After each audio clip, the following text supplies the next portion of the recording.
हर हर महादेव विद्यार्थियों, KSG coaching classes के YouTube channel पर आप सभी का स्वागत है। आज के इस वीडियो में हम अधिगम को पढ़ेंगे। मनोविज्ञान में अधिगम है वो बहुत ही महत्वपूर्ण टॉपिक होता है और इसमें से काफ़ी सारे प्रश्न भी पूछे जाते हैं। तो आइए सबसे पहले अपन देखते हैं इसकी परिभाषा क्या है अधिगम की। तो देखिए, सिंपलेस्ट परिभाषा यहाँ पे लिखी हुई है। अभ्यास, अनुभव और प्रशिक्षण के माध्यम से व्यवहार में अपेक्षाकृत स्थायी परिवर्तन को अधिगम कहते हैं। देखिए यहाँ पे चार चीज़ें, अभ्यास, अनुभव और प्रशिक्षण और अपेक्षाकृत स्थायी परिवर्तन। यहाँ से पहला प्रश्न यहीं से आएगा। अधिगम क्या होता है? अधिगम व्यवहार में अपेक्षाकृत स्थायी परिवर्तन होता है और व्यवहार में ये जो अपेक्षाकृत स्थायी परिवर्तन होता है वो तीन चीज़ों के कारण से होता है। पहला है अभ्यास, दूसरा है अनुभव और तीसरा है प्रशिक्षण। तो देखिए, अभ्यास को कहेंगे अपन प्रैक्टिस, अनुभव को कहेंगे एक्सपीरियंस और प्रशिक्षण को कहेंगे ट्रेनिंग। तो प्रैक्टिस, एक्सपीरियंस और ट्रेनिंग के माध्यम से यदि व्यवहार में अपेक्षाकृत स्थायी परिवर्तन हो जाता है तो उसे अधिगम कहते हैं। अन्य शब्दों में इसी परिभाषा को किस तरह से दर्शाते हैं? अभ्यास और अनुभव के फलस्वरूप व्यवहार में या व्यवहार की क्षमता में अपेक्षाकृत अस्थायी रूप से परिवर्तन को अधिगम कहते हैं। अब देखते हैं विभिन्न मनोवैज्ञानिकों ने अधिगम की क्या क्या परिभाषाएं दी हैं। सबसे पहले आती है वुडवर्थ की परिभाषा। वुडवर्थ ने कहा है नवीन ज्ञान और नवीन प्रक्रियाओं को प्राप्त करने की प्रक्रिया क्या कहलाती है? अधिगम कहलाती है। इसको मोस्ट लगा लेना आप, ये क्वेश्चन पूछा जा सकता है आपके ऐसे कैसे। ये शब्द किसके थे? नवीन ज्ञान और नवीन प्रक्रियाएं प्राप्त करने की प्रक्रिया, तो वुडवर्थ की थी। वुडवर्थ ने और दूसरी परिभाषा और दी है। वो दूसरी परिभाषा क्या है? कोई भी ऐसी प्रक्रिया जो कि व्यक्ति के विकास में सहायक होती है और उसके वर्तमान व्यवहार और अनुभवों में भिन्नता लाती है। तो इसमें देखो, दो चीज़ इसने बताई हैं। पहली तो विकास में सहायक होने वाली चीज़ को अधिगम कहा है और दूसरा उसके वर्तमान व्यवहार और अनुभवों में विभिन्नता लाती है या भिन्नता लाती है। वर्तमान में जो व्यवहार है आदमी का, उसमें अगर भिन्नता या बदलाव लाती है तो वह प्रक्रिया सीखना कहते हैं उसे। अधिगम को सामान्यतः सीखना भी कहते हैं। नेक्स्ट जो है वो उन्होंने गेट्स ने दी है। गेट्स ने बहुत अच्छी परिभाषा दी है, इसको भी मोस्ट लगा देना। अनुभव और प्रशिक्षण के द्वारा व्यवहार में परिवर्तन लाना ही अधिगम या सीखना कहलाता है। अनुभव के द्वारा या फिर ट्रेनिंग के माध्यम से। अनुभव तो स्वयं व्यक्ति को होगा और ट्रेनिंग किसी अन्य के द्वारा दी जाएगी। तो किसी अन्य के द्वारा या व्यक्ति के स्वयं के द्वारा यदि व्यवहार में परिवर्तन लाया जाए तो वह अधिगम या सीखना कहलाता है गेट्स के अनुसार। फिर आती है क्रो एंड क्रो के अनुसार। इन्होंने बहुत अच्छी परिभाषा दी थी, इसको भी मोस्ट लगा लेना, ये भी पूछी जा सकती है। सीखना या अधिगम आदतों, ज्ञान और अभिवृत्तियों का अर्जन है। आदतों का, ज्ञान का और अभिवृत्तियों का अर्जन है। अर्जन का मतलब होता है लेना या अपने स्वयं के अंदर समाहित करना, उसे कहते हैं अधिगम। नेक्स्ट परिभाषा आती है स्किनर महोदय की। स्किनर की परिभाषा है अधिगम व्यवहार में क्रमिक सामंजस्य या व्यवस्थापन की प्रक्रिया है। तो व्यवहार के क्रमिक सामंजस्य और व्यवस्थापन, इसका तात्पर्य हुआ कि अधिगम के माध्यम से मानव व्यवहार क्या होता है? समायोजित होता है। सामंजस्य बिठाना या व्यवस्थापन करने का तात्पर्य क्या हुआ कि एडजस्टमेंट में सहायक होती है अधिगम। नेक्स्ट परिभाषा आती है गिलफोर्ड की। व्यवहार के कारण व्यवहार में आए परिवर्तन को अधिगम कहते हैं, ये भी मोस्ट लगा लेना। आईवी भी है ये परिभाषा। ये शब्द किसके थे? व्यवहार के कारण व्यवहार में परिवर्तन अधिगम कहलाता है। व्यवहार के कारण व्यवहार में परिवर्तन का मतलब क्या होता है? किसी अन्य को देखकर दूसरा भी या किसी अन्य के व्यवहार के कारण किसी दूसरे व्यक्ति का व्यवहार में अगर परिवर्तन आता है तो ये अधिगम कहलाएगा। तो बहुत ही इंपॉर्टेंट है ये चीज़, गिलफोर्ड की परिभाषा। फिर आता है थॉर्नडाइक। एडवर्ड ली थॉर्नडाइक था, वो बहुत ही महान शिक्षा मनोवैज्ञानिक था। उन्होंने कहा उपयुक्त अनुक्रिया के चयन तथा उससे उत्तेजना को जोड़ना अधिगम कहलाता है। अर्थात इन्होंने कहा है अनुक्रिया का चयन होकर उसे एक्साइटेशन से जोड़ देना ही क्या कहलाता है? अधिगम कहलाता है। बहुत ही ज़बरदस्त परिभाषा है। नेक्स्ट आती है अंडरवुड की परिभाषा। अधिगम नई प्रक्रियाओं से को प्राप्त करना तथा पुरानी प्रक्रियाओं की क्रियाशीलता को बढ़ाना। ये भी बहुत इंपॉर्टेंट है, इसको भी मोस्ट लगा लेना। अधिगम क्या है? नई प्रतिक्रियाओं को प्राप्त करना और पुरानी जो प्रतिक्रियाएं हैं उनकी क्रियाशीलता को बढ़ाना। क्रियाशीलता का मतलब एक्टिविटीज़ को बढ़ाना, तो ये हो जाएगी अंडरवुड। जैसे कोई बालक है, वो या तो गिनती सीखे या फिर अगर वो थोड़ी बहुत गिनती जानता है, 10 तक गिनती जानता है, तो वह 100 तक सीखे। दोनों ही प्रक्रियाएं, 1 से 10 तक गिनती सीखना और 10 से और 100 तक गिनती सीखना, दोनों ही चीज़ें अधिगम प्रक्रिया में शामिल होंगी। तीसरा नेक्स्ट परिभाषा आती है मॉर्गन और गिलीलैंड के अनुसार। देखिए, मॉर्गन, गिलीलैंड और ये 2-3 मनोवैज्ञानिक थे, ये इंग्लैंड से थे और ये साथ साथ ही परिभाषाएं देते हैं हर एक टॉपिक के ऊपर। एक्चुअल में ये क्या थे? शिक्षा मनोविज्ञान या मनोविज्ञान से जुड़े हुए एक ग्रुप के अंदर थे। तो इन्होंने क्या कहा है? अधिगम या सीखना अनुभव के परिणाम स्वरूप प्राणी के व्यवहार में कुछ परिमार्जन है जो कम से कम कुछ समय के लिए प्राणी द्वारा धारण किया जाता है। देखिए, ये इम्पोर्टेंट इसलिए हो जाती है कि देखो, इसमें कहा कि प्राणी के व्यवहार में कुछ परिमार्जन, और वो भी कुछ समय के लिए प्राणी द्वारा धारण किया जाए। व्यवहार बदल जाए आदमी का, और व्यवहार बदल जाए उसके बाद में वो थोड़े बहुत समय के लिए रहे भी। ऐसा नहीं कि थोड़ी सी देर व्यवहार बदल गया फिर रुक गए अपन। तो देखिए, आप संवेगों के कारण भी आपके व्यवहार में परिवर्तन आता है। तो संवेगों के कारण जो व्यवहार में परिवर्तन आता है वो अधिगम में शामिल नहीं किया जाता। क्यों? क्योंकि संवेग थोड़े समय के लिए आते हैं और फिर चले जाते हैं।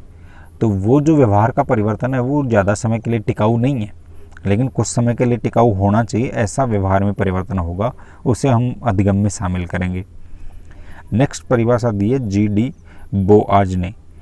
इनके अनुसार सीखना या अधिगम एक प्रक्रिया है जिसके द्वारा व्यक्ति विभिन्न आदतें, ज्ञान और दृष्टिकोण अर्जन करता है जो सामान्य जीवन की मांगों को पूरा करने के लिए आवश्यक हैं।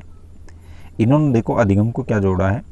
अधिगम क्या कहलाता है कि एक प्रक्रिया है जिसके द्वारा व्यक्ति कुछ आदतें, ज्ञान और दृष्टिकोण अर्जित करता है खुद के अंदर। आदतें, नई आदतें लेता है, दृष्टिकोण और ज्ञान का अर्जन करता है जो सामान्य जीवन की मांगों को पूरा करने के लिए सहायक है। अर्थात अधिगम के माध्यम से जीवन में जो सामान्य जीवन है उसके अंदर जो आवश्यकताएं हैं उनकी पूर्ति करता है मनुष्य, बाउच के अनुसार।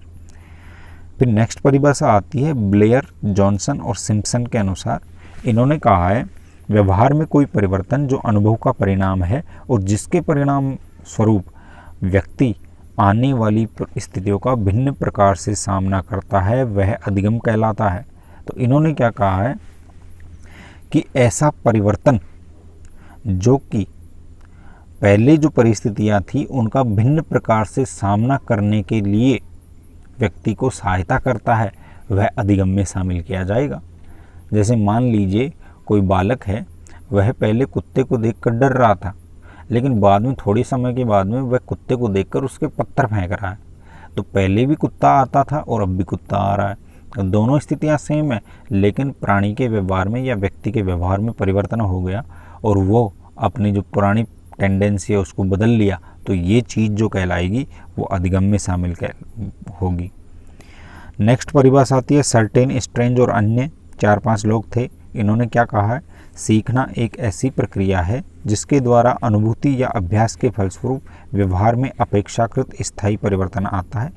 अनुभूति या अभ्यास इसके फलस्वरूप व्यवहार में अपेक्षाकृत स्थायी परिवर्तन होता है, तो उसे सीखने की प्रक्रिया कहते हैं। नेक्स्ट परिभाषा आती है मॉर्गन, किंग और अन्य के अनुसार। देखिए, मॉर्गन वही इंग्लैंड का था।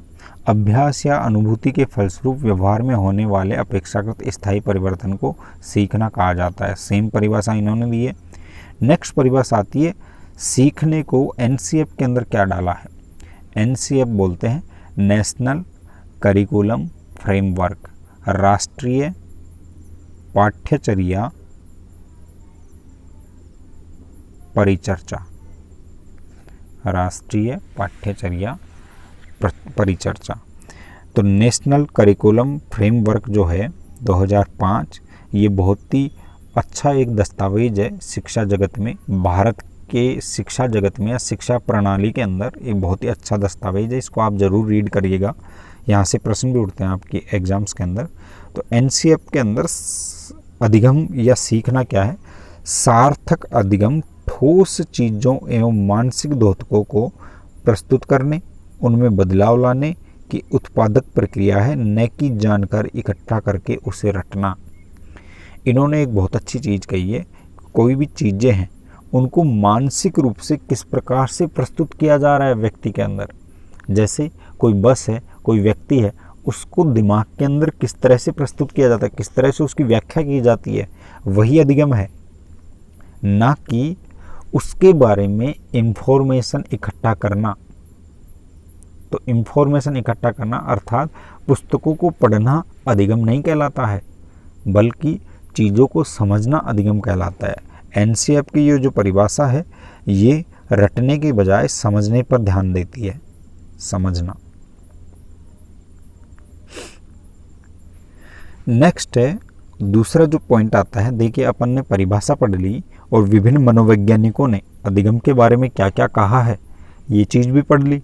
अब अपन देखते हैं अधिगम की क्या क्या विशेषताएं हैं या अधिगम की संकल्पना क्या है। दोनों एक ही टॉपिक है, आपके रीट के अंदर ये दे रखा है अधिगम की संकल्पना, तो ये संकल्पना और विशेषताएं एक ही चीज़ में शामिल हो जाती हैं। पहली जो विशेषता है वो है अधिगम में अनुभव शामिल होता है। व्यक्ति के दैनिक जीवन में कई प्रकार का अनुभव करता है, उन्हें उसी प्रकार की परिस्थितियां आने पर वह अपने पूर्व अनुभवों के माध्यम से समान परिस्थिति का उचित रूप से सामना करता है। इस प्रक्रिया में अधिगम शामिल रहता है, अर्थात अधिगम में अनुभव शामिल रहता है। विभिन्न परिस्थितियां जब आती हैं समान प्रकार की, तो अनुभव के माध्यम से, और अनुभव क्या होता है, एक तरह से अधिगम ही होता है। अब यहाँ पे एक एग्जाम्पल भी है, जब हॉस्टल की घंटी बजती है तो लड़कों को नाश्ते के बारे में पता चल जाता है। दूसरा उदाहरण है, जब दिया सलाई से बालक एक बार जल जाता है तो दोबारा सावधानी पूर्वक काम में लेता है। एक बार अगर माचिस की तीली से जल गया है बालक, तो फिर दोबारा बहुत सावधानी पूर्वक काम में लेगा। ये अधिगम ही है। दूसरी जो विशेषता है अधिगम की वो है अधिगम के कारण व्यवहार में अपेक्षाकृत स्थायी परिवर्तन होता है। यहाँ पे अपेक्षाकृत स्थायी परिवर्तन होगा, तो ये प्रश्न आपकी परीक्षा में आ भी चुका है सीटेट के अंदर, और रीट के अंदर दोबारा से ये आ सकता है। तो देखिए व्यवहार में परिवर्तन होते हैं वो 3 प्रकार के होते हैं। 3 प्रकार के कौन कौन से? स्थायी, यहाँ पे लिखा हुआ है, एक होता है अस्थायी, और लास्ट होता है अपेक्षाकृत स्थायी। अपेक्षाकृत स्थायी, तो 3 होते हैं। सबसे पहले अपन देखेंगे व्यवहार के अंदर स्थायी परिवर्तन कैसे होता है। तो देखिए ये परिवर्तन जो स्थायी रूप के परिवर्तन होते हैं वो परिपक्वता के कारण होते हैं। ये प्रश्न भी आपके आ सकता है, परिपक्वता के कारण किस प्रकार के परिवर्तन होते हैं? स्थायी प्रकार के परिवर्तन होते हैं।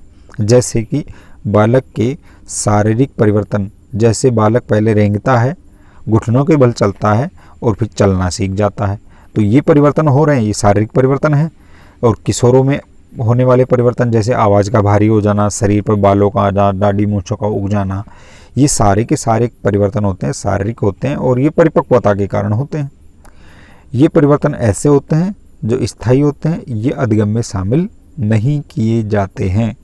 ये केवल मात्र आयु बढ़ने के कारण होते हैं, इनके अंदर ज़्यादा अभ्यास की आवश्यकता नहीं होती है। दूसरा आता है अस्थायी परिवर्तन। व्यवहार के अंदर अस्थायी परिवर्तन थकावट, बीमारी, क्रोध, भय, चिंता, नशीले पदार्थों का सेवन करने से, दवाई इत्यादि के कारण व्यवहार में शामिल हो जाते हैं। जैसे कोई व्यक्ति बीमार हो गया तो उसका व्यवहार चिड़चिड़ा हो गया, कमज़ोर हो गया, वह उदासीन हो गया। इसी तरह से मान लीजिए आप थक गए, कोई बहुत सा काम करके आ गए, तो आपके अंदर वो चंचलता नहीं रहती है, आप आराम करना चाहते हैं, लेकिन जैसे ही आप आराम कर लेते हैं फिर से रीजनरेट हो जाते हैं, फिर से आपके अंदर चंचलता आ जाती है। तो थकावट, बीमारी, इन सब के कारण जो व्यवहार में परिवर्तन होते हैं वो अस्थायी प्रकार के होते हैं। इन सब चीज़ों का प्रभाव हटते ही व्यक्ति के व्यवहार पुनः पूर्व की भांति हो जाता है, अतः ये परिवर्तन भी व्यवहार में अधिगम में शामिल नहीं होते हैं। फिर आता है अपेक्षाकृत स्थायी या तुलनात्मक स्थायी। ये परिवर्तन अधिगम के कारण होते हैं। अब देखिए इसको समझना पड़ेगा, अपेक्षाकृत स्थायी या तुलनात्मक स्थायी जो परिवर्तन होते हैं उनकी कॉन्सेप्ट क्या है। तो यहाँ पे एक बहुत अच्छा एग्जाम्पल मैंने लिख दिया है कि उदाहरण के लिए प्रत्येक व्यक्ति अपने बाल अवस्था में, बाल्यावस्था के अंदर कोई ना कोई खेल अवश्य खेलता, आप भी खेलते होंगे। लेकिन जब वह प्रौढ़ावस्था में पहुंच जाता है या 30-40 वर्ष का हो जाता है तो उस खेल को उतनी दक्षता से नहीं खेल पाता जितनी बाल्यावस्था में खेल पाता था। जैसे मान लीजिए आप क्रिकेट खेलते थे, खो खो खेलते थे या कोई अन्य खेल खेलते थे, तो वह प्रौढ़ अवस्था में उतनी अच्छी एफिशिएंसी के साथ नहीं खेल पाते जिस एफिशिएंसी के पास आप पहले बाल्यावस्था में खेलते थे। ऐसा इसलिए होता है क्योंकि अधिगम प्रक्रिया में अभ्यास बहुत आवश्यक होता है। बालक जब खेलना सीखा तो उसके व्यवहार में स्थायी परिवर्तन नहीं लाया बल्कि अपेक्षाकृत स्थायी परिवर्तन लाया था। इसका तात्पर्य यह है कि प्रौढ़ावस्था में कोई अपना बाल्यकाल का खेल खेलता तो है, उसे सिखाने की आवश्यकता नहीं पड़ेगी, लेकिन उसकी दक्षता जरूर कमज़ोर हो जाएगी। अर्थात वह स्थायी तो था लेकिन अपेक्षाकृत स्थायी था। इसका मतलब वह खेल से जानकार तो था लेकिन वो परमानेंट वैसा ही खेल नहीं खेल सकता जो पहले खेल सकता था। इसी तरह से आपने देखा होगा कि बहुत से बालक होते हैं, वो पहले जैसे मान लो टेबल या पहाड़ा याद कर लिया, लेकिन गर्मियों की छुट्टियां आ गई, दीपावली की छुट्टियां आ गई या विंटर वैकेशन आ गई तो उसके बाद में फिर से स्कूल खुलते हैं तो फिर से वो भूल जाते हैं। क्यों?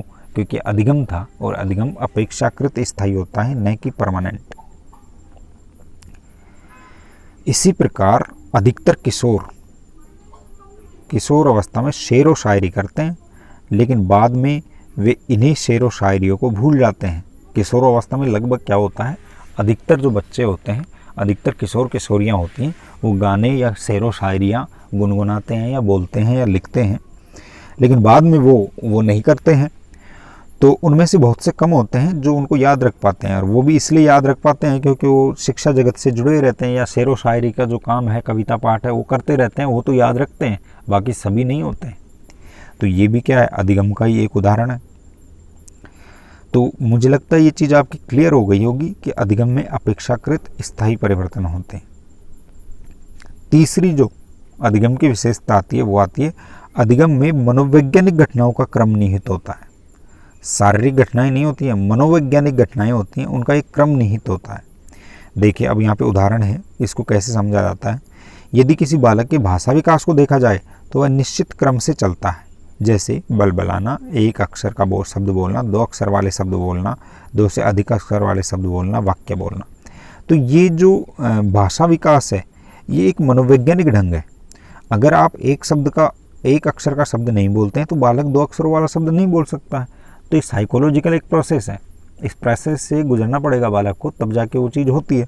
तो अधिगम में क्या होता है, मनोवैज्ञानिक घटनाओं का एक क्रम निहित होता है, किसी भी प्रक्रिया के अंदर शेपिंग होती है। चौथी जो विशेषता है अधिगम की वो है अधिगम निष्पादन से भिन्न होता है। देखो निष्पादन को बोलते हैं परफॉर्मेंस। यहाँ पे अंग्रेजी के शब्द आप लिखते जाना, परफॉर्मेंस, परफॉर्म करना।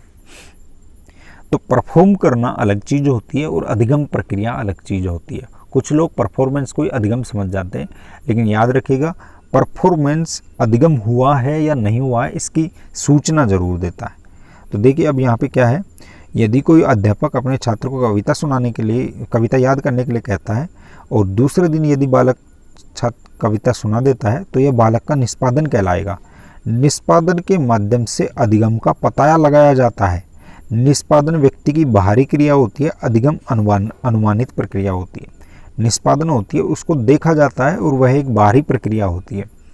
अधिगम अनुमानित प्रक्रिया होती है। अनुमानित का मतलब यहाँ पे अनुमान लगाता है, अर्थात यदि कोई बालक है वह कविता सुना देता है तो टीचर यह अनुमान लगा लेता है कि अधिगम हो चुका है। तो परफॉर्मेंस निष्पादन के माध्यम से अधिगम का पता लगाया जा सकता है, क्योंकि निष्पादन है वो बाहरी प्रक्रिया होती है। जैसे किसी बालक को आपने बार बार डांस करना सिखाया, अगर वह डांस करना सीख गया तो आप उसका परफॉर्मेंस देखेंगे कि हाँ भाई डांस करके दिखा बेटा। अब वो बार डांस करके दिखा दिया है तो आप सोचोगे हाँ ठीक है सीख गया, आप कह देंगे सीख गया। तो ये हो गया अधिगम। लेकिन अधिगम और निष्पादन सेम चीज़ नहीं है। कभी कभी होता क्या है कि निष्पादन जो होता है वो टेम्परेरी भी रह जाता है, वो अपेक्षाकृत स्थायी नहीं होता अधिगम की तरह। तो निष्पादन सूचना तो देता है लेकिन अधिगम नहीं होता है, याद रखिएगा। परीक्षा में ये आ सकता है प्रश्न, मोस्ट लगा लेना, इस 4 नंबर के टॉपिक को मोस्ट लगा लेना। पांचवा जो टॉपिक है आपका, पांचवा जो विशेषता है, अधिगम की विशेषताएं चल रही हैं। सीखने की प्रक्रिया में व्यवहार में परिवर्तन अभ्यास और अनुभव के कारण होता है। यदि अभ्यास और अनुभव दोनों नहीं होंगे तो व्यवहार में परिवर्तन नहीं होगा। ये इसकी नेक्स्ट विशेषता है, परिभाषाओं में भी इसका जिक्र था। छठा, अधिगम के कारण व्यवहार की क्षमता में भी परिवर्तन होता है। व्यवहार की पहली जो क्षमता थी उसके बाद में दूसरी क्षमता में बढ़ोतरी होती है, परिवर्तन होता है, तो वह भी अधिगम के कारण ही होता है। जैसे कोई बालक पहले 20 तक पहाड़े आते थे, फिर उसको 40 तक पहाड़े आने लग गए, तो उसको अधिगम कहेंगे अपन। नेक्स्ट चीज है, अधिगम के कारण आंतरिक क्षमता तथा बाह्य व्यवहार दोनों में परिवर्तन होते हैं। ये प्रश्न आ सकता है आपके, इसको मोस्ट लगा लेना। अधिगम के कारण आंतरिक, इंटरनल जो पावर है, एबिलिटी है, क्षमता है, उसमें भी परिवर्तन होता है, और बाह्य व्यवहार दोनों के अंदर परिवर्तन हो सकते हैं। अब देखिए यहाँ पे आंतरिक व्यवहार और बाहरी व्यवहार क्या होता है। आंतरिक क्षमता का मतलब, यहाँ पे एक उदाहरण है, नक्शे के अध्ययन करके एक व्यक्ति है वो अपने मित्र के घर का रास्ता सीख जाता है। जैसे आजकल आपने देखा होगा गूगल मैप के अंदर इस तरह से रास्ते जाते रहते हैं, जाते रहते हैं। तो किसी नक्शे को देखकर कोई व्यक्ति अपने घर पे जाना चाहता है किसी मित्र के, तो वो बताए कि पहले सीधे जाना, फिर बाएं मुड़ना, 2 किलोमीटर जाना, फिर दाएं मुड़ना, फिर 2 किलोमीटर जाना, और फिर आपका घर आ जाएगा। तो इस तरह से वह ये देख के और ये सीख लेता है कि इस तरह से रास्ता होगा।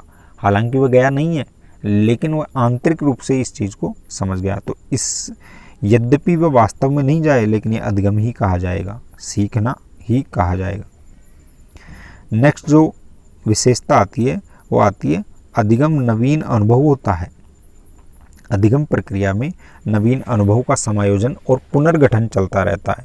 समायोजन और पुनर्गठन चलता रहता है नए अनुभवों का। तो इसका एक उदाहरण मैंने यहाँ पे लिखा है। ये एग्जाम्पल्स हैं, इनके माध्यम से आप और अच्छे से समझ सकते हैं टॉपिक्स को या विशेषताओं को। जब बालक जंगल के रास्ते चलता है तो नीचे की देखकर नहीं चलता है, नीचे की तरफ देख के नहीं चलेगा। तो जब उसके कांटा चुभ जाता है तो उसे नवीन अनुभव होता है, नई चीज़ अनुभव होती है। तो जब कांटा चुभ जाता है तो उसके दर्द होता है, दोबारा फिर वह अपने रास्ते के अंदर नीचे की तरफ देख के चलता है। तो ये नवीन अनुभव कैसे हुआ? अधिगम के कारण से ही हुआ इसके अंदर, बालक के अंदर। नवी विशेषता क्या है अधिगम की? अधिगम जीवन पर्यंत चलने वाली सतत प्रक्रिया होती है, निरंतर चलता रहता है अधिगम, कभी समाप्त नहीं होता है। और जब व्यक्ति मरता रहता है तब भी कुछ ना कुछ सीखता रहता है। तो अधिगम है जीवन पर्यंत चलने वाली प्रक्रिया है। जिस तरह से विकास जीवन पर्यंत चलती थी वैसे ही है। 10 नंबर है, अधिगम एक सार्वभौमिक प्रक्रिया है। इस संसार में जितने भी जीवधारी हैं वह अपने अपने तरीके और अनुभव के माध्यम से कुछ न कुछ सीखते रहते हैं। अधिगम किसी जाति, प्रजाति, लिंग अथवा अन्य कारकों से प्रभावित नहीं होता है। यह प्रत्येक जीवधारी से संबंधित होता है और यह सार्वभौमिक होता है। 11वां है, अधिगम उद्देश्यपूर्ण एवं लक्ष्य निर्देशित होता है। उद्देश्यपूर्ण होता है और लक्ष्य निर्देशित होता है। बिना उद्देश्य के अधिगम नहीं होता है। अधिगम की प्रक्रिया में व्यक्ति अपने व्यवहार में परिवर्तन लाता है। उसके व्यवहार में परिवर्तन लाने का कोई ना कोई कारण अवश्य होता है, अर्थात उसका कोई अवश्य लक्ष्य या उद्देश्य जरूर होगा। तो याद रखिएगा, ये अधिगम की विशेषता होती है। अधिगम की विशेषता है अथवा अधिगम की विशेषता नहीं है, ये प्रश्न आ सकता है आपके। नेक्स्ट 12 नंबर का विशेषता है, अधिगम वातावरण एवं क्रियाशीलता की उपज है। इसको मोस्ट लगा लेना, ये एनसीएफ के अंदर बात कही है। तो देखिए, वातावरण के साथ क्रियाशीलता करके, क्रिया करके ही कुछ अधिगम होता है। आपका एनवायरनमेंट है, उसके अंदर आप कुछ क्रियाएं करेंगे तब आपको नवीन अनुभव होंगे और अधिगम होगा। तो एनसीएफ 2005 में भी इस बात का जिक्र है कि जब बालक सीख रहे होते हैं तो वे सक्रिय रूप से अपने वातावरण में उपस्थित विभिन्न घटनाओं से क्रिया करते हैं तथा नवीन अनुभवों के माध्यम से सीखते जाते हैं। इसको मोस्ट लगा लेना, ये प्रश्न आ सकता है आपके। वातावरण के साथ क्रियाशीलता के कारण से अधिगम होता है। यदि वातावरण में उपस्थित विभिन्न उद्दीपकों से क्रिया नहीं की जाए तो अधिगम नहीं हो सकता है। अधिगम प्रक्रिया को बढ़ाती है एक्टिविटी। इसीलिए आजकल जो शिक्षण पद्धति है या शिक्षा पद्धति एजुकेशन के अंदर ज़्यादा से ज़्यादा एक्टिविटीज़ को शामिल करा रहे हैं, एक्टिविटीज़ को ज़्यादा शामिल कर रहे हैं। 13वीं परिभाषा है, अधिगम एक स्थिति से दूसरी स्थिति में स्थानांतरित होता है, ट्रांसफॉर्मेशन। स्थानांतरित का मतलब होता है ट्रांसफॉर्मेशन, ट्रांसफर होता है। तो किसी एक स्थिति में देखा गया अनुभव किसी अन्य स्थिति में या तो सहायक होता है या फिर रुकावट उत्पन्न करता है। इसे अधिगम का स्थानांतरण कहते हैं।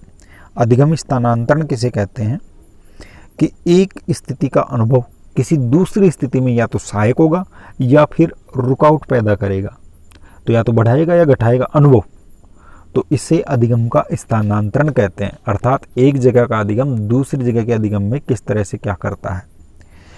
तो यह सकारात्मक और नकारात्मक दोनों प्रकार का होता है।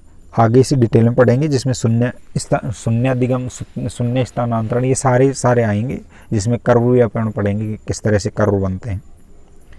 नेक्स्ट जो विशेषता है 14, अधिगम समायोजन में सहायक होता है। परिभाषाओं में अपन ने देखा था अधिगम के माध्यम से प्राणी है वह विभिन्न प्रकार की अपने वातावरण के अंदर समायोजन करता है। अधिगम व्यक्ति के सर्वांगीण विकास में सहायक होता है। व्यक्ति का जो सर्वांगीण विकास है उसमें अधिगम सहायता करता है। अधिगम के द्वारा वृद्धि और विकास में सहायता मिलती है। ये भी बहुत अच्छी चीज़ है। अधिगम के कारण वृद्धि और विकास में सहायता मिलेगी भाई। विकास में तो मिलती है, वृद्धि में भी सहायता मिलती है। अधिगम एक व्यापक क्षेत्र एवं प्रक्रिया है। अधिगम का क्षेत्र है वो बहुत ही व्यापक है और यह जो प्रक्रिया है अधिगम ये भी बहुत व्यापक है। तो देखिए इस टॉपिक को मैंने डिटेल में यहाँ पे लिख दिया है।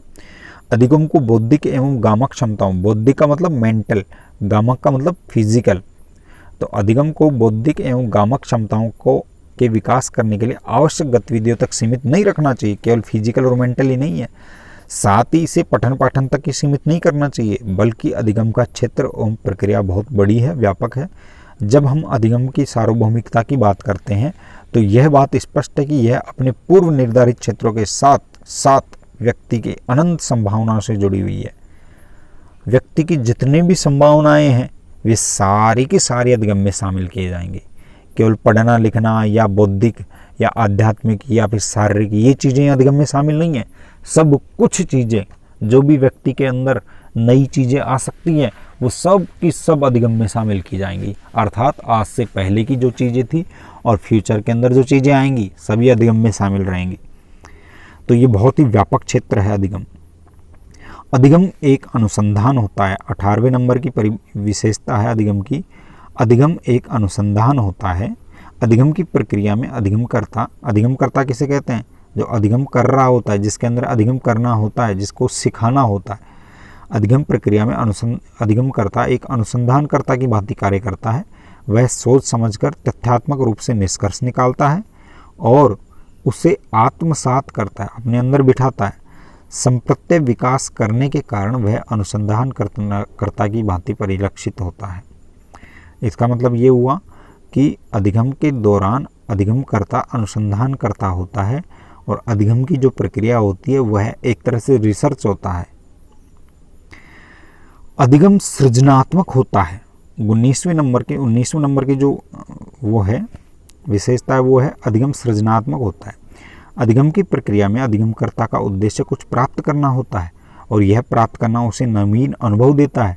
इस प्रक्रिया में वह कुछ भी नहीं खोता है। अधिगम को रचनात्मक कहा जाता है। अधिगम प्रक्रिया है वो रचनात्मक है, यह विनाशात्मक नहीं होता है। अधिगम होता है वह सकारात्मक होता है या सृजनात्मक होता है या रचनात्मक होता है, नकारात्मक नहीं होता है, विनाशात्मक नहीं होता है। 20वीं विशेषता आती है अधिगम की। अधिगम प्रक्रिया एवं उत्पाद दोनों होता है। इसको भी मोस्ट ले लेना, ये आया हुआ भी है प्रश्न, दोबारा से रिपीट होता है। अधिगम प्रक्रिया है वह न केवल प्रक्रिया है बल्कि वह उत्पाद भी होती है। तो जो साइंस के स्टूडेंट वो समझ जाते हैं कि क्रिया क्या होती है, अभिकारक होते हैं और उत्पाद बनते हैं। इस तरह से A + B और = C, तो ये अभिकारक होते हैं और ये उत्पाद होते हैं। तो यहाँ पे रिएक्शन होती है, प्रक्रिया या क्रिया या रिएक्शन होती है। तो अधिगम में क्या होता है, प्रक्रिया और उत्पाद दोनों होता है। प्रक्रिया इधर की साइड की और तीर के निशान के बाद में इधर की साइड, ये दोनों ही अधिगम में शामिल होंगे। केवल ये या केवल ये शामिल नहीं होगा बल्कि दोनों शामिल होंगे। तो आपको याद रखना है अधिगम एक प्रक्रिया होती है, प्रत्येक प्रक्रिया के बाद उसका उत्पाद बनता है। अधिगम में ये दोनों चीज़ शामिल होती हैं। नेक्स्ट आती है अधिगम व्यक्तिगत होता है, ये भी मोस्ट है। 21वीं जो विशेषता है अधिगम की वो है अधिगम व्यक्तिगत होता है। अधिगम की प्रक्रिया व्यक्तिगत होती है। उदाहरण हेतु किसी कक्षा में कोई अध्यापक सवाल समझा रहा होता है तो हो सकता है कोई बालक तीव्रता से वह सीख जाए लेकिन दूसरा बालक नहीं सीख पाए। इस प्रकार किसी भी प्रयोग करते समय एक बालक एक बार में उस प्रयोग को सीख जाए और दूसरा बालक नहीं सीख पाए। तो इसका मतलब ये हुआ कि अधिगम क्या है, व्यक्तिगत है। किसी को आई तो आई, नहीं आई तो नहीं आई। कोई ज़्यादा समय भी लगा सकता है, कोई कम समय भी लगा सकता है। तो अधिगम व्यक्तिगत होता है। अब देखिए नेक्स्ट जो आता है टॉपिक, इसमें है अधिगम की विशेषता में है और वो स्पेशल आपके लिए मैंने कलेक्ट किया है एनसीएफ 2005 के अंदर उल्लेखित अधिगम से संबंधित तथ्य। याद रखिएगा एनसीएफ के अंदर जो भी कुछ लिखा हुआ है वो आपके एग्जाम्स के अंदर बार बार पूछा जाता है। आज तक टीचर भर्ती की कोई परीक्षा नहीं हुई जिसके अंदर एनसीएफ से क्वेश्चन नहीं पूछता और आपको तो कोई पता ही नहीं रहता कि ये एनसीएफ के अंदर से दिया है। आप तो ये समझ लेते हैं पता नहीं कहाँ से दे दिया। तो एनसीएफ के अंदर अधिगम से संबंधित क्या क्या तथ्य उल्लेखित किए हैं, ये 10 उल्लेखित किए हैं, मैंने लिख दिया है यहाँ पे 10-12 जो भी। सभी बालक स्वभाव से ही सीखने के लिए प्रेरित रहते हैं और उनमें सीखने की क्षमता भी होती है। कभी भी कोई भी टीचर ये सोचता है कि ये तो सीखना ही नहीं चाहता तो ये बात एकदम गलत है।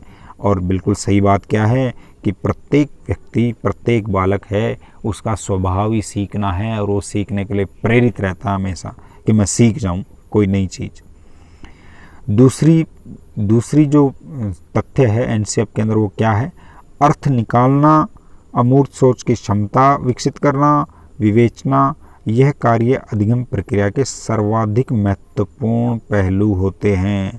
किसी भी चीज़ का अर्थ निकालना, अमूर्त सोच, अच्छा अर्थात किसी चीज़ को बिना देखे ही सोचने की क्षमता विकसित करना, और विवेचना का मतलब प्रत्येक चीज़ के हर एक पहलू को देखना और व्याख्या करना। ये चीज़ अधिगम प्रक्रिया के सबसे महत्वपूर्ण पहलू होते हैं। इसको मोस्ट लगा लेना। अधिगम प्रक्रिया के सबसे महत्वपूर्ण पहलू कौन से होते हैं, तो उसके अंदर 3 तो ये दे देगा और एक क्या दे देगा, रटना या फिर याद रखना। याद रखना को आप गलत करिए आना। सी, तीसरे नंबर की एनसीएफ के अंदर क्या लिख रखा है अधिगम के बारे में, बच्चे व्यक्तिगत स्तर पर एक दूसरे से विभिन्न तरीकों से सीखते हैं। देखिए एक बालक है वह केवल, देखिए यहाँ पे पहले इसको पढ़ लीजिए, जैसे अनुभव के माध्यम से, प्रयोग करने से, पढ़ने से, विमर्श से, पूछने से, सुनने से, उस पर सोचने से, मनन करने से, गतिविधियों व लेखन के माध्यम से अभिव्यक्त करने के। देखिए प्रत्येक बालक होता है वह व्यक्तिगत स्तर पर, पर्सनल लेवल पर दूसरे से अलग होता है, इसलिए वह विभिन्न तरीके से सीखता है। हो सकता है कोई बालक केवल प्रयोग करने से सीखता हो, प्रयोग करके दिखा दो और बालक सीख जाए। हो सकता है केवल बालक उस पर सोचने से सीख जाए। हो सकता है कोई दूसरा बालक उसको पूछ ले तो वो सीख जाए, अदरवाइज नहीं सीखे।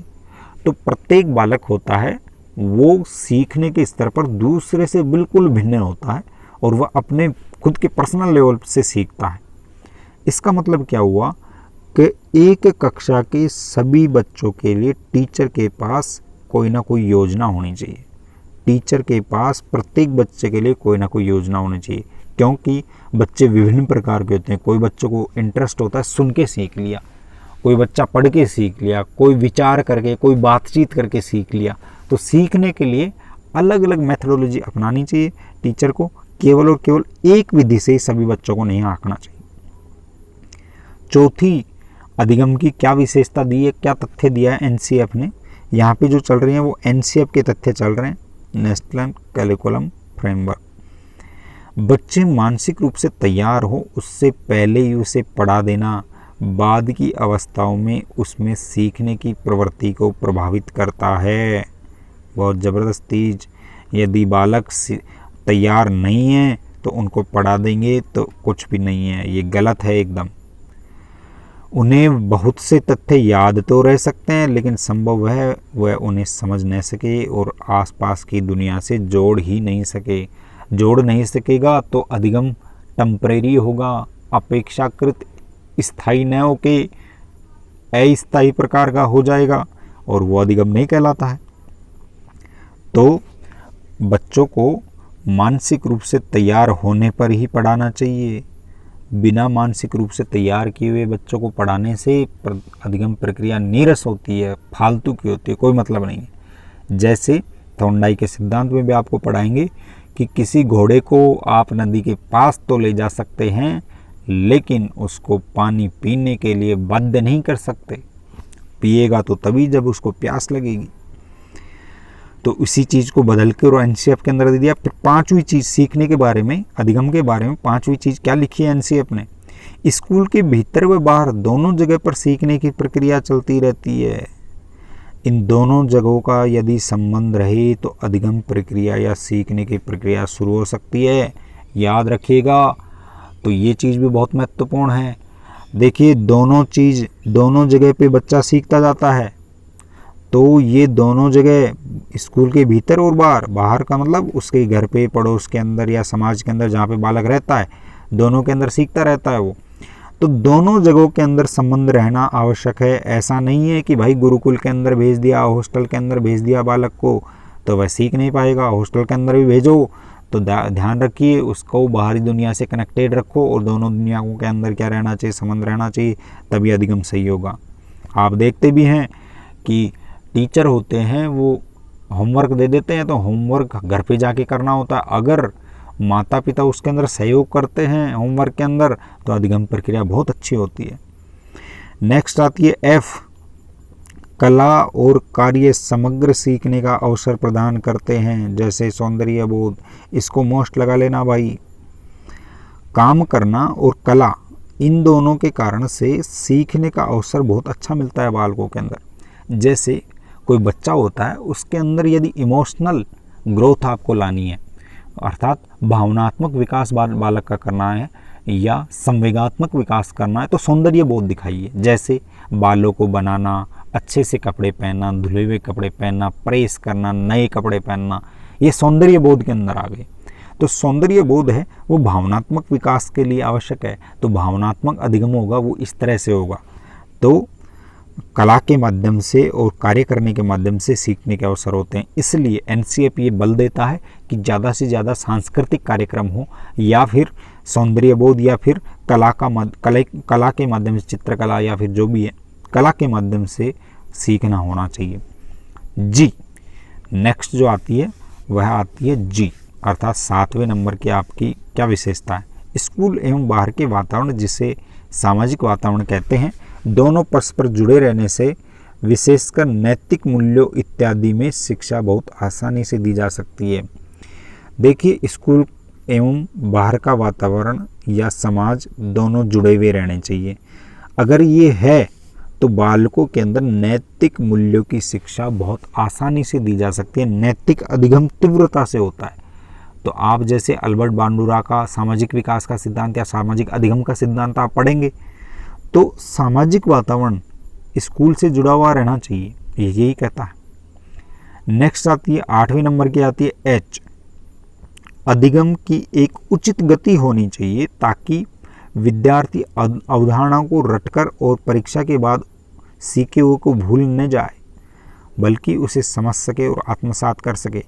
अधिगम धीरे धीरे होना चाहिए, तीव्र गति से नहीं होना चाहिए। अगर उचित गति से नहीं हुआ तो विद्यार्थी क्या करेगा, उनको रट लेगा, जबकि वे अवधारणाएं हैं और अवधारणाओं को रटने के कारण, अवधारणाएं क्या होती हैं, केवल और केवल कॉपी में लिखने की चीज़ होती हैं। अवधारणाएं अगर आप रट रहे हैं तो केवल कॉपी के अंदर लिख के आएंगी, जबकि अवधारणाएं क्या होती हैं, सीखने की चीज़ें होती हैं, समझने की चीज़ें होती हैं। अगर आपने 7th क्लास की किसी अवधारणा को रट लिया तो वह 8th क्लास की किसी चीज़ को समझने में बाधक करेगी। और यदि आपने 7th क्लास के अंदर उस अवधारणा को समझ लिया, कॉन्सेप्ट को समझ लिया, तो 8th क्लास के अंदर वो उसको सहायता करेगी। तो रटना नहीं है, एनसीएफ ने यही कहा है। 9 नंबर के अंदर आता है अधिगम में विविधता व चुनौतियां होनी चाहिए ताकि वह बच्चों को रोचक लगे और उन्हें व्यस्त रह सके। ऊब महसूस नहीं होनी चाहिए। यदि ऊब महसूस होती है तो यह निश्चित है कि बच्चा उससे यांत्रिक रूप से दोहरा रहा है और अधिगम का संज्ञानात्मक मूल्य समाप्त हो चुका है। ये प्रश्न इसको मोस्ट लगा लेना, ये ऐसे कैसे आ सकता है। मतलब अधिगम के अंदर चैलेंज होने चाहिए, बच्चों को ऐसा लगे कि हाँ कोई नई चीज़ आई है, इसको अपने को करना है, चैलेंज की तरह लें और रोचक लगे बच्चों को। अगर रोचक नहीं लगेगा तो वो ऊब जाएंगे, और यदि ऊब होती है तो ऊब के बाद में बस बालक को कहोगे कि बालक पहाड़ी बोल, तो बालक पहाड़ बोलता जाएगा। लेकिन यदि आप पहाड़ी बुलाते टाइम किसी तरह के इशारे करते हैं तो बालक को रोचकता लगेगी, बालक भी उसी तरह के इशारे करते करते पढ़ेगा, उसे मज़ा आएगा। जैसे बालक को नचाते नचाते आप कोई चीज़ बुलाओगे तो वह बोलेगा, तो उसे मज़ा आएगा, रोचकता बनी रहेगी। तो यंत्रवत दोहराकर न दोहराकर बालक को एकदम विविधता से पढ़ाना चाहिए। एक ही एक तरह की स्कीम नहीं लागू करनी चाहिए, टीचर को विविधता लानी चाहिए। नेक्स्ट है 10वां नंबर का है, अधिगम किसी की मदद मध्यस्थता या उसके बिना भी संभव है। बालक स्वयं भी सीख सकता है और किसी की मदद से भी सीख सकता है, किसी की मध्यस्थता से भी सीख सकता है। अपने से अधिक सक्षम व्यक्तियों से संवाद करने पर बालक अपने संज्ञानात्मक स्तर को उच्च कर सकता है। बहुत ही ज़बरदस्त चीज़ है। तो देखिए, ये कहता है कि बालक से बड़े व्यक्तियों को बात करनी चाहिए, उनसे वह संवाद करेगा, बात करेगा तो उसका संज्ञानात्मक स्तर उच्च हो जाएगा। क्यों? क्योंकि जो व्यक्ति है जिसका लेवल ऊंचा है तो वह नई चीज़ें बालक को देगा, नई चीज़ें बालक को देगा तो उससे वह अधिगम करेगा और अपना स्तर भी ऊंचा कर लेगा, संज्ञानात्मक स्तर पर उच्च हो जाएगा। तो ये थी अब तक अपन ने पढ़ी है अधिगम की विशेषताएं, जिनमें से अधिगम की विशेषताएं 21-22 थी। और उसके बाद में अपन ने देखी एनसीएफ के अंदर अधिगम के लिए क्या चीज़ लिख रखी है। नेक्स्ट जो चीज़ आती है वो आती है अधिगम की प्रक्रिया। आपके रीट के अंदर ये टॉपिक भी है, ऐसे कैसे अधिगम की प्रक्रियाएं क्या होती हैं। तो देख, अधिगम एक व्यापक मानसिक प्रक्रिया है, इसमें निरंतरता का गुण पाया जाता है और यह विभिन्न सोपान या सीढ़ियों से होकर गुजरता है। मनोवैज्ञानिक स्मिथ था, उसने सीखने की प्रक्रिया में अभिप्रेरक, बाधाएं और लक्ष्य, उन्होंने बताया कि 3 चीज़ें महत्वपूर्ण होती हैं। 3 चीज़ें कौन कौन सी होती हैं? स्मिथ ने बताया कि एक तो अभिप्रेरक होना चाहिए, कुछ बाधाएं होनी चाहिए और एक लक्ष्य होना चाहिए, तब जाके अधिगम होगा। तो देखिए ये चीज़ है, यहाँ पे एक डायग्राम के माध्यम से सारी चीज़ें मैंने बता दी हैं। थोड़ा सा इसको मैं इस तरह से कर लेता हूँ, अब मुझे लगता है आपको दिख रहा होगा।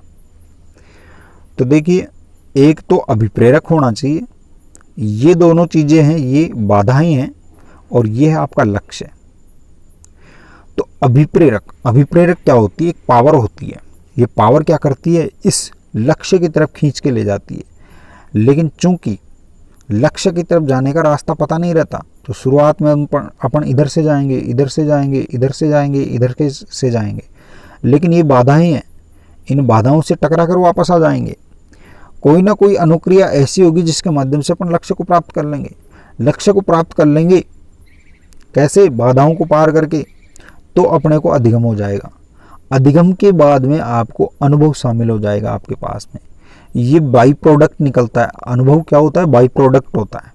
बाई प्रोडक्ट का मतलब होता है कि उसके अंदर से निकलता है, उत्पाद होता है, सह उत्पाद। तो ये है, ये डायग्राम आप याद रखना, आपके एग्जाम के पॉइंट ऑफ व्यू से बहुत ही इंपॉर्टेंट है। अब देखिए, इनमें एक एक चीज को पढ़ लेते हैं अपन। अभिप्रेरक, सबसे पहले अभिप्रेरक क्या होता है ये देखते हैं। अभिप्रेरक वह शक्ति या स्रोत होता है जो अधिगमकर्ता को लक्ष्य की प्राप्ति की ओर खींचता है। वह स्रोत या शक्ति जो अधिगमकर्ता को या बालक को लक्ष्य प्राप्ति की ओर खींचे, अभिप्रेरक कहलाता है। यह आंतरिक या बाह्य कोई भी हो सकता है। अभिप्रेरक आंतरिक भी हो सकता है, बाह्य भी हो सकता है। अभिप्रेरक शक्ति के वह गतिशील स्रोत हैं जो व्यवहार को शक्ति प्रदान करने और बालक को कुछ ना कुछ करने के लिए प्रेरित करते हैं। मतलब समझ में आ गया? वह पावर जो प्रेशराइज कर रही है कि तू ऐसा कर, वो हो जाएगा अभिप्रेरक। फिर आता लक्ष्य। अधिगम प्रक्रिया हेतु अधिगमकर्ता का एक लक्ष्य या उद्देश्य होना चाहिए।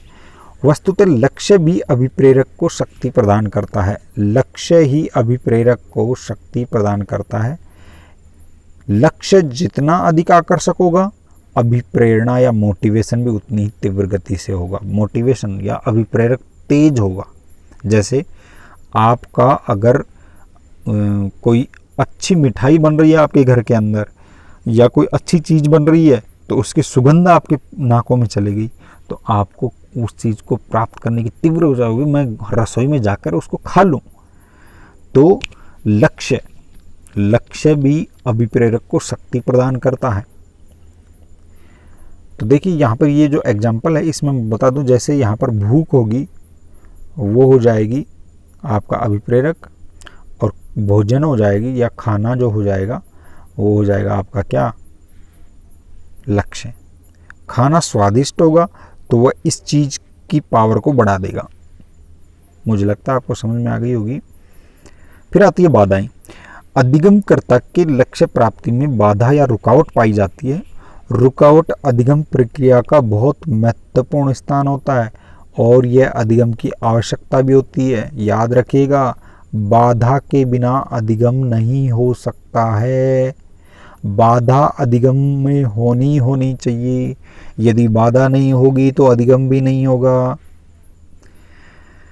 देखिए, क्योंकि बाधाओं के माध्यम से अधिगमकर्ता में नए गुणों का विकास होता है और अधिगम में स्थायित्व आता है। अधिगम में स्थायित्व किसके कारण से आता है? बाधाओं के कारण से। अधिगमकर्ता ये देखता है कि ये चीज़ आएगी बीच के अंदर, यह रुकावट ही है जो कि अधिगमकर्ता को अपने व्यवहार में परिवर्तन के लिए बाध्य करती है और जिससे वह नवीन अधिगम प्राप्त करता है। रुकावट नहीं होगी तो व्यवहार में परिवर्तन नहीं होगा, व्यवहार में परिवर्तन नहीं होगा तो फिर अधिगम भी नहीं होगा। अधिगम ही क्या होगा? इसीलिए याद रखिएगा, बालकों को सारी चीज़ें परोस के मत दो, थोड़ी सी कठिनाई जरूर दो, थोड़ी सी बाधा, या बाधा को दूसरे शब्दों में चुनौती भी कहते हैं, याद रखिएगा। इसी तरह से आपने देखा होगा वे टीचर जो तुरंत बीएड या बीएसटीसी करते ही लग जाते हैं, वो अपने आप को ज़्यादा होशियार समझते हैं, वो बच्चों के ऊपर ज़्यादा ध्यान भी नहीं देते, लेकिन ये भी निश्चित है कि वो दूसरी नौकरी भी नहीं लग पाते हैं। लेकिन वे टीचर जो 1-2 साल घिस जाते हैं अच्छी तरह से और फिर लगते हैं, तो वो उस चीज़ की अहमियत को समझते हैं। तो आपके जीवन के अंदर भी ये बहुत ज़रूरी है कि जितने संघर्ष होते हैं उतनी अच्छी सफलता मिलती है, आपके बहुत ज़्यादा अनुभव हो जाते हैं। तो अधिगम प्रक्रिया के अंदर बाधा भी बहुत महत्वपूर्ण है। बाधा नहीं होगी तो अधिगम नहीं होगा, याद रखिएगा। अनुभव, प्रत्येक अधिगम प्रक्रिया में एक अनुभव भी शामिल होता है। हालांकि यह ऊपर लिखे हुए तीनों सोपानों जितना महत्वपूर्ण नहीं होता है। अनुभव अधिगम प्रक्रिया का एक गौण उत्पाद होता है। वो तीनों तो मुख्य चीज़ें होती थी अधिगम प्रक्रिया की, ये गौण चीज़ है, लेकिन यह सम्मिलित अवश्य होता है। अधिगम प्रक्रिया में प्रत्येक अधिगमकर्ता कुछ नए अनुभव प्राप्त करता है जो कि भविष्य में समान प्रकार की लक्ष्य एवं बाधाओं में अधिगमकर्ता को सहायक होती हैं। समान प्रकार का या लगभग समान प्रकार का लक्ष्य होगा तो अनुभव काम में आएगा। जैसे आपने यदि यूनिवर्सिटी की एग्ज़ाम दे ली है तो आपको वो जो एग्ज़ाम देने का जो अनुभव है वो आरएएस के एग्ज़ाम को देने में भी सहायता करेगा।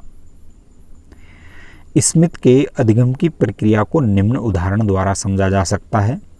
कोई बालक, ये बहुत ही ज़बरदस्त मैंने एग्जाम्पल दे दिया इस प्रक्रिया को समझना है तो। एक बालिका है, वह अपने विद्यालय में स्वतंत्रता दिवस पर होने वाले सांस्कृतिक कार्यक्रम में शामिल होना चाहती है। क्यों शामिल होना चाहती है? क्योंकि इसके द्वारा सहपाठियों में और अध्यापकों की दृष्टि में उसका मूल्य बढ़ जाता है।